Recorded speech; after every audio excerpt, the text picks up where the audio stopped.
Hello friends, good morning. നമ്മുടെ Kerala TV സീരിയലിലേക്ക് എല്ലാവർക്കും സ്വാഗതം.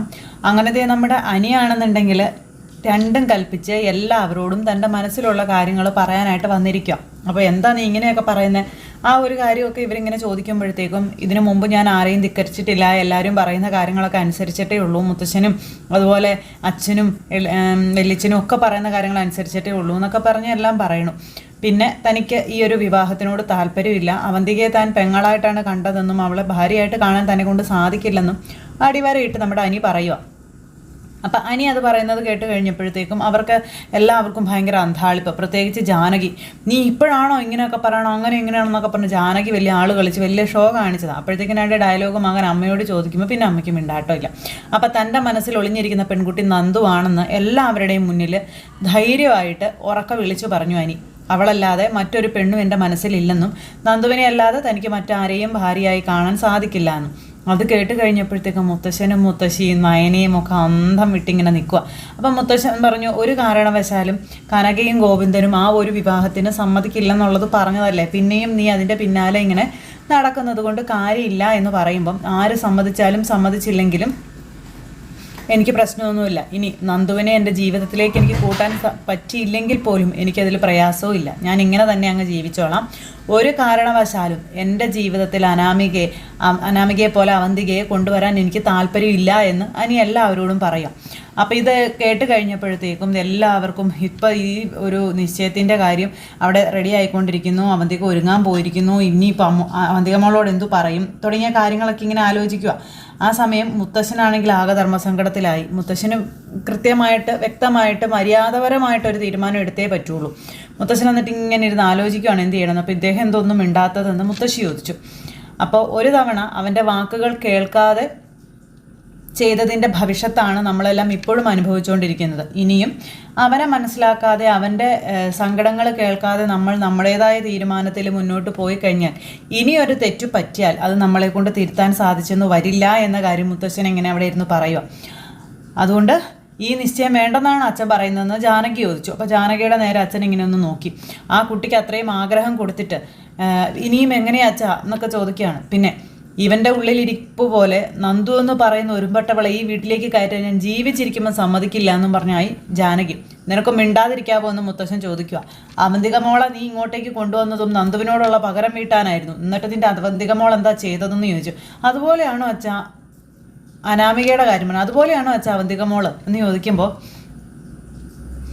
അവന്തിക മോൾ അങ്ങനെയാണെന്നല്ല ഞാൻ പറഞ്ഞത്, പക്ഷെ നിൻ്റെ മകൻ്റെ മനസ്സ് എന്തിനാ വെറുതെ അവന്തിക മോളുടെ ജീവിതം കൂടി നശിപ്പിക്കുന്നത്? മറ്റൊരു പെണ്ണിനെ മനസ്സിൽ പ്രതിഷ്ഠിച്ചുകൊണ്ട് ഒരിക്കലും ഒരു പെണ്ണിൻ്റെ കൂടെ ജീവിക്കാൻ സാധിക്കില്ല എന്നൊക്കെ പറഞ്ഞ് അങ്ങനെ മുത്തശ്ശൻ ഇങ്ങനെ പറയാം. അതുകൊണ്ട് ഇത് വേണ്ടെന്നാണോ മുത്തശ്ശൻ പറയുന്നതെന്നൊക്കെ ചോദിച്ചു. പിന്നെ ഇങ്ങനെ ചോദിച്ചുകൊണ്ടിരിക്കുക കേട്ടോ ജാനകി. അപ്പോൾ എന്തായാലും ഈ ഒരു ബന്ധം, അതായത് നന്ദുവും അനിയും തമ്മിലുള്ള ബന്ധം ഒരിക്കലും നടക്കില്ല അനി എന്ന് നയന ഇങ്ങനെ പറഞ്ഞു. അത് ഒരു കാരണവശാലും ആരും സമ്മതിക്കുന്ന കാര്യമല്ല. അങ്ങനെ ഒരു ആഗ്രഹം നിൻ്റെ മനസ്സിലുണ്ടെങ്കിൽ അത് പണ്ടേ തന്നെ കളഞ്ഞേക്കാൻ ഞങ്ങളെല്ലാവരും നിന്നോട് പറഞ്ഞതല്ലേ എന്ന് നയന ചോദിച്ചു. എന്താണെങ്കിലും എനിക്ക് വിവാഹമേ വേണ്ട, പക്ഷേ എൻ്റെ ജീവിതത്തിലേക്ക് മറ്റൊരു പെണ്ണിനെ കൊണ്ടുവരാൻ എനിക്ക് സമ്മതമല്ല. പിന്നെ നിങ്ങളെല്ലാവരും പറയുന്നത് പോലെ അവന്തിക അത്ര നല്ലവളാണെന്ന് എനിക്ക് തോന്നുന്നുമില്ല. അവന്തികയോടാണ് ഞാൻ ഏറ്റവും കൂടുതൽ എനിക്ക് അവന്തികയെ വിവാഹം കഴിക്കാൻ താല്പര്യമില്ല എന്നുള്ള കാര്യം പറഞ്ഞിരിക്കുന്നത്. അങ്ങനെ അവളെ വിവാഹം കഴിക്കാൻ താല്പര്യമില്ലാത്ത എന്നെ ഒട്ടും മനസ്സിലാക്കാതെ വീണ്ടും വീണ്ടും വിവാഹം കഴിക്കണമെന്ന് അവൾ നിർബന്ധം പിടിക്കുമ്പോൾ അതിൻ്റെ പിറകിൽ എന്തോ ഒരു കാരണമുണ്ട് എന്ന് പറഞ്ഞു. അത് അവൾക്ക് ഇവിടെ നിന്ന് പോകാതിരിക്കാൻ വേണ്ടിയിട്ട്, അല്ലെങ്കിൽ അവൾ ഇവിടെയുള്ളവരെയൊക്കെ സ്നേഹിക്കുന്നത് കൊണ്ടാണെന്നൊക്കെ പറഞ്ഞ് ആ ഒരു ഇതിൽ ഇവർ പറയുമ്പോൾ അത് അങ്ങനെയാണെന്ന് അവൾ പറയുന്നതല്ലേ, മറിച്ച് അവളുടെ മനസ്സിൽ എന്താണെന്ന് നിങ്ങൾക്ക് ആർക്കെങ്കിലും അറിയാവോ എന്ന് ചോദിച്ചു. ഒരു കാരണവശാലും അവന്തിക പെർഫെക്റ്റ് ആണെന്ന് ഞാൻ പറയത്തില്ല എന്ന് അനി പറയുക. പിന്നെ ഇനിയിപ്പോൾ എന്താണെന്ന് നിങ്ങൾക്ക് തീരുമാനിക്കാം. ഇനി നിങ്ങൾ എൻ്റെ മനസ്സറിഞ്ഞിട്ടും എനിക്ക് അനുകൂലമായിട്ട് മറുപടി അല്ലെങ്കിൽ ഒരു തീരുമാനം എടുത്തില്ല എന്നുണ്ടെങ്കിൽ പിന്നെ അനിയെ നിങ്ങളാരും ഇവിടെ കാണത്തില്ല എന്നും അനി പറഞ്ഞു. ഞാൻ എങ്ങോട്ടെങ്കിലും പോകുമെന്നും അനി പറയാം. കാരണം ഇനിയും ഒരു വിഡ്ഢിവേഷം കെട്ടി നിൽക്കാൻ എന്നെ കിട്ടില്ല എന്ന് അനി എല്ലാവരോടും കട്ടായം പറഞ്ഞു. ജാനകിക്കാണ് ആകെ ശ്വാസമുട്ട്. അപ്പോൾ അനി ഇത്രയും പറഞ്ഞിട്ട് അങ്ങോട്ടേക്ക് പോവാം. ഇനിയിപ്പോൾ നമ്മൾ എന്ത് ചെയ്യും അച്ഛാന്ന് ദേവയാനി ചോദിച്ചു. അപ്പോൾ മുത്തശ്ശിയും പറഞ്ഞു, അവന്തിക മോളുടെ കാര്യം ഓർക്കുമ്പോൾ ആകെ വിഷമമാണ്, പക്ഷേ അനി പറഞ്ഞ കാര്യങ്ങൾ കേട്ടപ്പോൾ എന്ത് ചെയ്യണമെന്നറിയില്ല എന്ന്. എന്തായാലും ഇത് വളരെ ആലോചിച്ചെടുക്കേണ്ട ഒരു തീരുമാനമാണെന്നും എടുത്തുചാട്ടം കൊണ്ട് ഒരാപത്തും ആർക്കും സംഭവിക്കാൻ പാടില്ല എന്നും മുത്തശ്ശൻ പറയാം. ഇപ്പോൾ നിശ്ചയം നടത്തിയാൽ അനി ഇവിടെ നിന്ന് പോകും, നിശ്ചയം നടന്നില്ലെന്നുണ്ടെങ്കിൽ അവന്തിക മോൾ എന്ത് കടുങ്കൈ കാണിക്കുമെന്നൊന്നും അറിയില്ല, അങ്ങനെയൊക്കെ പറയുന്നു. അപ്പോൾ എന്തായാലും നമുക്കിതിനൊരു സാവകാശം വെക്കാമെന്ന് തന്നെ മുത്തശ്ശൻ പറയാം. ഇത് കഴിഞ്ഞ് ആദർശം നയനയും കൂടി ഇതേ നമ്മുടെ അനിയെ കാണാനായിട്ട് പോണു. അനിയെ കാണാൻ ചെന്ന സമയത്ത് അനിയെ വഴക്കു പറയും ഇവർ രണ്ടുപേരും. നീ എന്താടാ ഈ മുഹൂർത്ത സമയത്ത് നീ ഇങ്ങനെ കാണിക്കുന്നതെന്നൊക്കെ ചോദിച്ചു. ഞാൻ മുഹൂർത്ത സമയത്തല്ലല്ലോ ഏട്ടാ കാണിച്ചത്, പറയേണ്ട കാര്യങ്ങൾ ഞാൻ ഇതിനു മുമ്പ് എല്ലാവരോടും പറഞ്ഞതല്ലേ, എന്നെ ആരും മനസ്സിലാക്കുന്നില്ല, എനിക്ക് വേണ്ടി ഒരാൾ പോലും സംസാരിക്കുന്നില്ല, അങ്ങനെയുള്ളിടത്ത് ഞാൻ തന്നെ എനിക്ക് വേണ്ടി സംസാരിക്കണ്ടേന്ന് അനി ചോദിക്കുക. ഞാൻ നിങ്ങളോട് പറഞ്ഞല്ലോ എനിക്ക് നന്ദുവിനെ മറക്കാൻ സാധിക്കില്ല, ഈ ജന്മം എനിക്ക് നന്ദു ഇല്ലാതെ പറ്റില്ല എന്ന് ഇവരിങ്ങനെ പറഞ്ഞു. പിന്നെ അവന്തികയുടെ കാര്യം നീ എന്താ മനസ്സിലാക്കാത്ത, അവന്തിക നമ്മളെയൊക്കെ എത്രമാത്രം സ്നേഹിക്കുന്നതാണെന്നൊക്കെ വീണ്ടും ഇങ്ങനെ പറയുമ്പോൾ ഒരിക്കലും അവന്തിക നമ്മളെ സ്നേഹിക്കുന്നുണ്ടെന്ന് ഏട്ടനും ഏട്ടത്തെയും പറയരുത്. നാഗേന്ദ്രൻ്റെ പിറകിലെ ചതി കണ്ടെത്തിയതുപോലെ അവന്തികയുടെ പ്രവർത്തികളും ഒന്നും പുറകോട്ട് തിരിഞ്ഞ് ചിന്തിച്ച് കഴിഞ്ഞിട്ടുണ്ടെങ്കിൽ അത് കണ്ടുപിടിക്കാവുന്നതേ ഉള്ളൂ. അവന്തികയെ ഒരിക്കലും കണ്ണടച്ച് വിശ്വസിക്കാൻ പാടില്ലെന്നുള്ള കാര്യം അനി ഇവരോട് രണ്ടുപേരോടും പറയാം. എന്തൊക്കെ സംഭവിച്ചാലും ഈ കല്യാണം നടക്കാൻ ഞാൻ സമ്മതിക്കില്ല എന്നും അതിനി ആർക്കെന്താപത്ത് സംഭവിച്ചാലും ഇനിയും എൻ്റെ ജീവിതം വിട്ട് പന്ത് കളിക്കാൻ ഞാൻ തരില്ല എന്നും അനി തീർത്തു പറഞ്ഞു ആദർശനോടും നയനയോടും. ഈ സമയത്ത് അവിടെ അഭിയും അതുപോലെ ജലജയും ഇവരെല്ലാവരും ഈ നിശ്ചയത്തിന് അനി പറഞ്ഞ കാര്യങ്ങൾ അറിഞ്ഞു. പിന്നെ ആനന്ദപുരിയിലെന്ന് പറഞ്ഞിട്ടുണ്ടെങ്കിൽ ഭയങ്കര കോലാഹലം തന്നെയാണ്. അവന്തിക മോളാണെങ്കിൽ ഭയങ്കര പ്രകടനവും കാര്യങ്ങളും, ഭയങ്കര കരച്ചിലായി, അതായി ഇതായി.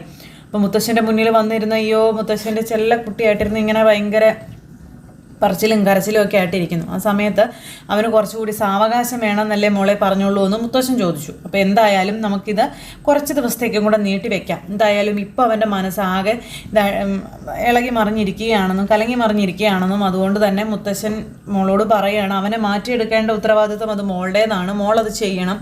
അങ്ങനെ അവൻ്റെ മനസ്സിന് പൂർണ്ണ സമ്മതമുണ്ടായതിന് ശേഷം മാത്രമേ ഈ ഒരു കല്യാണത്തെപ്പറ്റി നമുക്ക് ആലോചിക്കേണ്ടതായിട്ടുള്ളൂ, അല്ലെങ്കിൽ നിങ്ങളുടെ രണ്ടുപേരുടെയും ഭാവി ഇല്ലാതായി പോകും എന്ന കാര്യമൊക്കെ പറയും കേട്ടോ. അപ്പോൾ എന്തായാലും അവന്തികയുടെ ആഗ്രഹവും അല്ലെങ്കിൽ നമ്മുടെ നവീൻ്റെ ആഗ്രഹവും നടന്നില്ല. ഇന്ന് നിശ്ചയം നടക്കാനുള്ള സാധ്യതകളെല്ലാം പാളിപ്പോയി. അതൊക്കെ കഴിഞ്ഞിട്ട് നമ്മുടെ ആദർശ് നയനിയായിട്ട് ഇങ്ങനെ സംസാരിക്കാം. അപ്പോൾ ഈ അനി പറഞ്ഞതിനെ പറ്റിയുള്ള കാര്യങ്ങൾ ഇങ്ങനെ പറഞ്ഞു. അപ്പോൾ കനകയ്ക്കും ഗോവിന്ദനൊക്കെ ഭയങ്കര ദേഷ്യമാണ്. അവരാണെങ്കിൽ ആകെ ധർമ്മസങ്കടത്തിൽ ഇങ്ങനെ നിൽക്കും. ഇനിയിപ്പോൾ അനിയുടെ മനസ്സിലുള്ള കാര്യങ്ങൾ അവിടെ പറഞ്ഞത് പൂർണ്ണമായിട്ടും അവരോട് പറയാനുള്ളൊരു പേടിയുണ്ട് നയനയ്ക്ക്. എന്നിരുന്നാലും പറയാതിരിക്കാൻ പറ്റത്തില്ലല്ലോ, നയനെ അത് പറയുകയും ചെയ്തു. അപ്പം നന്ദുവിനെ ശരിക്കും സൂക്ഷിക്കണമെന്നും അനി ഇപ്പോഴും നന്ദുവിനെ മനസ്സിലിട്ടുകൊണ്ട് നടക്കുകയാണെന്നും തിരിച്ചും അങ്ങനെ തന്നെ ആയിരിക്കും തുടങ്ങിയ കാര്യങ്ങളൊക്കെ പറഞ്ഞ് ഇവർ തമ്മിൽ ഈ ഒരു സംഭാഷണം അതിൻ്റെ ഇടയിലുണ്ടായി. അത് കഴിഞ്ഞപ്പോൾ ആദർശ് നയനയായിട്ട് സംസാരിച്ചു. ഇപ്പോൾ ഈ അവന്തികയുടെ കാര്യം പറഞ്ഞതിൽ എന്തെങ്കിലും വാസ്തവം ഉണ്ടോ എന്നുള്ളതൊന്ന് കണ്ടുപിടിക്കണമെന്ന കാര്യം പറയാം. അപ്പം അങ്ങനെ കണ്ടുപിടിക്കണമെന്നുണ്ടെങ്കിൽ എന്ത് ചെയ്യും ആദർശേട്ടാ, അവന്തിക്ക് ഒരിക്കലും അങ്ങനെ ഒരു കുട്ടിയല്ല എന്നുള്ള കാര്യം പറയുമ്പോൾ നയനെ പറയുമ്പോൾ നമുക്ക് ആരെയും വിശ്വസിക്കാൻ പറ്റില്ലല്ലോ നയനെ. ശരിക്കും നാഗേന്ദ്രൻ്റെ ജീവിതത്തിലും അപ്പച്ചിയുടെ ജീവിതത്തിലും എന്താണ് സംഭവിച്ചിട്ടുള്ളതെന്ന് നമുക്ക് ആർക്കും അറിയില്ല. അതൊന്ന് കണ്ടുപിടിച്ചാൽ മാത്രമേ യഥാർത്ഥ സംഭവം അല്ലെങ്കിൽ യഥാർത്ഥ കളികൾ എന്തൊക്കെയാണെന്നും എങ്ങനെയാണെന്നൊക്കെ അറിയാൻ പറ്റുള്ളൂ എന്ന് ആദർശ് പറഞ്ഞു. ഇനിയിപ്പോൾ ആദർശേട്ടൻ അതിൻ്റെ പിന്നാലെ പോകാനാണെന്ന് ചോദിച്ചപ്പോൾ കണ്ടുപിടിക്കേണ്ട കാര്യങ്ങൾ കണ്ടുപിടിച്ചല്ലേ പറ്റുള്ളൂ, അത് അങ്ങനെ തന്നെ ചെയ്യണ്ടേ തുടങ്ങിയ കാര്യങ്ങളൊക്കെ ഇങ്ങനെ ആദർശ് പറയാം. എന്നിട്ട് നയനയും ആദർശും കൂടി രഹസ്യമായിട്ട് അതീവ രഹസ്യമായിട്ട് നാഗേന്ദ്രൻ എന്തുകൊണ്ടാണ് അനന്തപുരിയിൽ നിന്ന് പുറത്താകാനുണ്ടായ കാരണമെന്നും എന്താണ് അതിന് അടിസ്ഥാനമെന്നൊക്കെ കണ്ടുപിടിക്കാൻ ഒരുങ്ങുന്നു. ഇങ്ങനെ ഇരിക്കുമ്പോൾ നമ്മുടെ ആദർശിൻ്റെ ഫോണിലേക്ക് അജ്ഞാത മെസ്സേജ് വരും. അവന്തികയെ നിങ്ങൾ സൂക്ഷിക്കണം, അവന്തിക നിങ്ങളാരും ഉദ്ദേശിക്കുന്ന ആളല്ല എന്നുള്ളൊരു മെസ്സേജ്. അത് കേട്ട് കഴിഞ്ഞപ്പോഴത്തേക്കും ഇവർ ഞെട്ടിപ്പോയി. ഇവർ ഇങ്ങനെ ആകതായിട്ട് നിൽക്കുക, ഇതെന്താ ഇപ്പം ഇങ്ങനൊരു മെസ്സേജ് വരാനെന്ന് ചോദിച്ചു. അപ്പോൾ ഇവർ പറഞ്ഞ കാര്യങ്ങളൊന്നും നുണയായിരുന്നില്ലെന്നും നമ്മളെ സഹായിക്കാൻ വേണ്ടിയിരുന്ന മെസ്സേജുകളെല്ലാം ശരിയായിരുന്നുവെന്നും അപ്പോൾ ഈ ഒരു മെസ്സേജ് നമുക്ക് വെറുതെ തള്ളിക്കളയാൻ പറ്റില്ലെന്നുള്ള കാര്യങ്ങളും ഇങ്ങനെ പറയാം കേട്ടോ അന്നേരത്തേക്കും നമ്മുടെ ആദർശ്. അപ്പോൾ എന്തായാലും ഇതിൽ എവിടെയോ എന്തോ നമ്മൾ അറിയാത്തതായിട്ടൊരു സത്യം ഒളിഞ്ഞു കിടപ്പുണ്ട്, അതും കണ്ടുപിടിക്കണമെന്നും ആദർശ് ഇങ്ങനെ പറയുന്നു. അങ്ങനെ നയനയും ആദർശും കൂടെ ആരും അറിയാതെ ഇതിനിടയിലൂടെ ഒരു CID പണിക്ക് തന്നെ അങ്ങ് ഇറങ്ങുക. അത് കഴിഞ്ഞ് ആദർശ് ഓരോരുത്തരെയായിട്ട് പോയി കാണാൻ തുടങ്ങി. നാഗേന്ദ്രൻ പണ്ട് അവിടെ ഉണ്ടായിരുന്ന ആ ഒരു സമയത്തെ കാര്യങ്ങളൊക്കെ. ഇതിനോടകം തന്നെ നാഗേന്ദ്രനും വിവരം അറിഞ്ഞു ഈ എൻഗേജ്മെൻറ്റിൻ്റെ കാര്യം. അത് കേട്ട് കഴിഞ്ഞപ്പോൾ നാഗേന്ദ്രൻ ആകെ ഇതായി പോയി. അപ്പോൾ നമ്മൾ ഉദ്ദേശിക്കുന്ന കാര്യങ്ങളൊന്നും നടക്കുന്നില്ലല്ലോ മോളെ, എല്ലാം തകർന്ന് തരിപ്പണമാവുകയാണല്ലോ മോളെ എന്നും പറഞ്ഞ് ആ ഒരിത് പറയുന്നു. ആ സമയത്ത് മുത്തശ്ശൻ പറഞ്ഞ കാര്യങ്ങളെപ്പറ്റി നാഗേന്ദ്രനോട് പറഞ്ഞപ്പം നാഗേന്ദ്രൻ മാക്സിമം അനിയെ നിന്നിലേക്ക് അടുപ്പിക്കാൻ നോക്കണമെന്നാണ് പറഞ്ഞു കൊടുക്കുന്നത്. ഒരു കാരണവശാലും അനിക്കിനി നീ ഇല്ലാതെ പറ്റില്ല എന്നുള്ളൊരു അവസ്ഥയിലേക്ക് അനിയെ കൊണ്ടുവന്ന് എത്തിക്കണം നീ, അതാണ് ചെയ്യേണ്ടതെന്ന കാര്യം പറഞ്ഞു. അപ്പം ഈ ഒരു കാര്യം ഇങ്ങനെ നടന്നതുകൊണ്ട് നവ്യയ്ക്ക് ഭയങ്കര സന്തോഷമായി. നവ്യ ഇങ്ങനെ അവിടെ ഇരിക്കാം. അപ്പം ഈ അഭിയാണെന്നുണ്ടെങ്കിൽ നവ്യയുടെ അടുത്ത് ചെന്നിട്ട് ഇവർ ഭയങ്കര വഴക്കും ചീത്ത പറച്ചിലും ഒക്കെ, അതായത് മുത്തശ്ശനെയും അതുപോലെ അനിയെയും ഒക്കെ.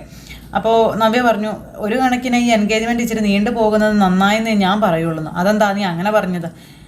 അവന്തികയുടെ സ്വഭാവമൊക്കെ അറിഞ്ഞതുകൊണ്ടാണോ എന്ന് ചോദിച്ചപ്പോൾ ഞാൻ അങ്ങനെ ഉദ്ദേശിച്ചൊന്നും അല്ല പറഞ്ഞത്. ഇവിടെയുള്ളവരുടെ നേരെ ആര് തിരിഞ്ഞാലും എന്നെ അതൊന്നും ബാധിക്കുന്ന പ്രശ്നമല്ല. എന്നെ സംബന്ധിച്ചിടത്തോളം ഞാനും നീയും നമ്മുടെ കുഞ്ഞും മാത്രമേ എനിക്ക് പ്രധാനപ്പെട്ടതായിട്ടുള്ളൂ. അതിനപ്പുറം എന്നിൽ മറ്റൊരു ഇതുമില്ല. ഞാനത് പറയാൻ കാരണം അനി വീണ്ടും അവന്തികയെ വിവാഹം കഴിച്ചിട്ട് ആ നന്ദു എന്ന് പറയുന്നവരുടെ പിന്നാലെ പോയാൽ അവന്തികയ്ക്ക് വലിയ നഷ്ടമാകില്ലേ അത്? അപ്പോൾ അനി അവന്തികയെ സ്നേഹിക്കണം. നന്ദുവിൽ നിന്ന് അനി പൂർണ്ണമായും പിന്തിരിഞ്ഞു പോയതിന് ശേഷം മാത്രമേ ഈ ഒരു വിവാഹം കൊണ്ട് അർത്ഥം ഉണ്ടാവുള്ളൂ. നമ്മുടെ ഒപ്പം നിൽക്കുന്ന അവന്തികയ്ക്ക് ഒരു നാശം സംഭവിക്കരുതല്ലോ എന്ന് വിചാരിച്ച് ഞാൻ പറഞ്ഞതാണെന്ന് നവ്യ പറയാം. അങ്ങനെ നമ്മുടെ നവ്യ ഇവൻ്റെ കണ്ണിൽ പൊടിയിട്ടുകൊണ്ട് ഇങ്ങനെ ഓരോന്നൊക്കെ പറഞ്ഞ് അങ്ങനെ തടി തപ്പി നിൽക്കുന്നു. ഈ ജന്മം എൻ്റെ അനിയത്തിയെ മോഹിച്ചവനെ കൊണ്ട് നിൻ്റെ പെങ്ങളുടെ കഴുത്തിൽ ഞാൻ താലി കെട്ടിക്കില്ലടാ, അത് നടക്കില്ലടാ എന്ന് മനസ്സുകൊണ്ട് നവ്യ ഇങ്ങനെ നിന്ന് പറയാം. ഇതെല്ലാം കഴിഞ്ഞിട്ട് നവ്യ ഭയങ്കര ഹാപ്പി ആയിട്ട് ഇങ്ങനെ നിൽക്കുന്നു. പിന്നെ നമ്മുടെ ആദർശം ഓരോരുത്തരെ വിളിക്കാൻ തുടങ്ങി, ഓരോരുത്തരുമായിട്ട് സംസാരിക്കാൻ തുടങ്ങി, കാണാൻ തുടങ്ങി. നാഗേന്ദ്രൻ എന്ന് പറയുന്ന വ്യക്തി എന്തുകൊണ്ട് അനന്തപുരിയിൽ നിന്നും പുറത്തു പോയി, എന്താണ് നാഗേന്ദ്രൻ ചെയ്ത തെറ്റ്, എങ്ങനെയാണത് സംഭവിച്ചത് തുടങ്ങിയ കാര്യങ്ങൾ ഇതെല്ലാം അന്വേഷിച്ച് നമ്മുടെ ആദർശ തപ്പി നടന്നു കഴിഞ്ഞപ്പോൾ പണ്ട് ഇവരുടെ ആ ഒരു ഇതിൽ ജോലി ചെയ്തുകൊണ്ടിരുന്ന ഒരു പുള്ളിയെ കണ്ടുമുട്ടാനിടയായി.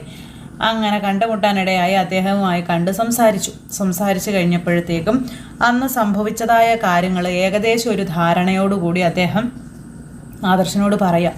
അവിടെ നിരപരാധിയായിരുന്നു നാഗേന്ദ്രൻ എന്നും നാഗേന്ദ്രൻ അനന്തപുരിക്കാരോട് അത്ര വലിയ ചതിയോ ഇതൊന്നും ചെയ്തിട്ടില്ല എന്നും നാഗേന്ദ്രന് കുറേയൊക്കെ അനന്തമൂർത്തി സാറിന് പേടി ഉണ്ടായിരുന്നു എന്നും, പക്ഷേ നാഗേന്ദ്രനെ മുന്നിൽ നിർത്തിക്കൊണ്ട് ജലജയാണ് കളിച്ചത്, ജലജ നാഗേന്ദ്രനെ ചതിച്ചതാണ് തുടങ്ങിയ കാര്യങ്ങളെല്ലാം പറയാം. അപ്പോൾ അപ്പച്ചിയോ?